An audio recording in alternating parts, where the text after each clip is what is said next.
voting is not rocket science either, except it can be pretty hard. Take a look at someone you might recognize trying to cast this ballot yesterday in California.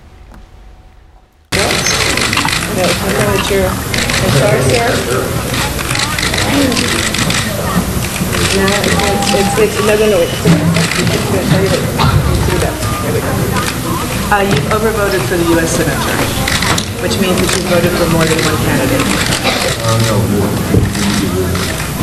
You want a new ballot, though? Thank you, sir. It is tough. It can be tough. Take two. Because we don't know who the two people he marked down were. We'd like to see that at secret ballot. We don't know. Karen Tumulty, our post-politics segment of the show from the Washington Post. Thanks for being here. And Karen, I want to start with Arkansas because a lot of prognosticators got this wrong. What's the takeaway that Blanche Lincoln was able to withstand what everyone assumed would be this anti-incumbent wave taking her out?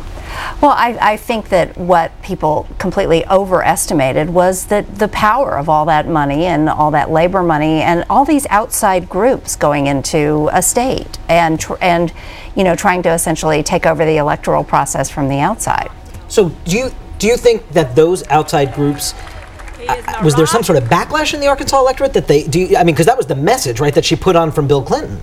You know, I would really love to see some data on this, but that's my hunch, that's my gut. If only we had exit polls. And when you have somebody as credible as, you know, a former president who is also the former governor of the state coming in to vouch for her and her Arkansan values, I think it's just extraordinarily valuable. Let's skip over to Nevada. We heard Senator Cornyn say he's not going to talk policy with Sharon Angle. So she can go out there and want to eliminate the Department of Energy and Education if she wants to. But it seems like this is a potential problem for Republicans. If you have the Sharon Angles, if you have the Rand Pauls stand in as the poster children of the Republican ticket this year, that's not necessarily something that works in states like Nevada, for instance. And Harry Reid's forces have been arguing all year that their problem in the polls, the reason he keeps getting clobbered in every single poll, is that his opponent's Harry Reid.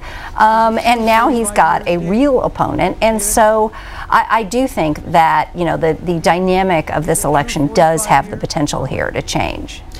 And I think it seems like John Cornyn agrees with what Harry Reid's folks are saying because he wants to make Harry Reid's opponent Harry Reid. And he was talking about organization. Harry Reid has, at least from everybody I have talked to in Nevada, an extraordinary organization because he always had to run in that state. It's a state where voter turnover is very high. So he is in a situation every 6 years of reintroducing himself to Nevada. And we're going to see that machine work probably some oppo as well in trying to take on Sharon Angle.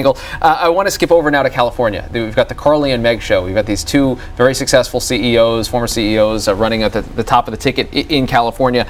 I'm curious as to what the message you think that sends. This has been a big year so far for Republican women. Yesterday was a big day. Also, Nikki Haley and of course Sharon Angle. But what do you think's going? What do you think's behind that we're seeing these Republican women now winning nominations? Well, to some degree, women and CEOs are sort of the ultimate outsiders in a year when it's a good thing to be an outsider. But don't forget, having a business record in the current climate is not always an unalloyed blessing. I mean, Carly Fiorina is going to be hit by her record outsourcing at Hewlett-Packard. Meg Whitman has some Goldman Sachs ties.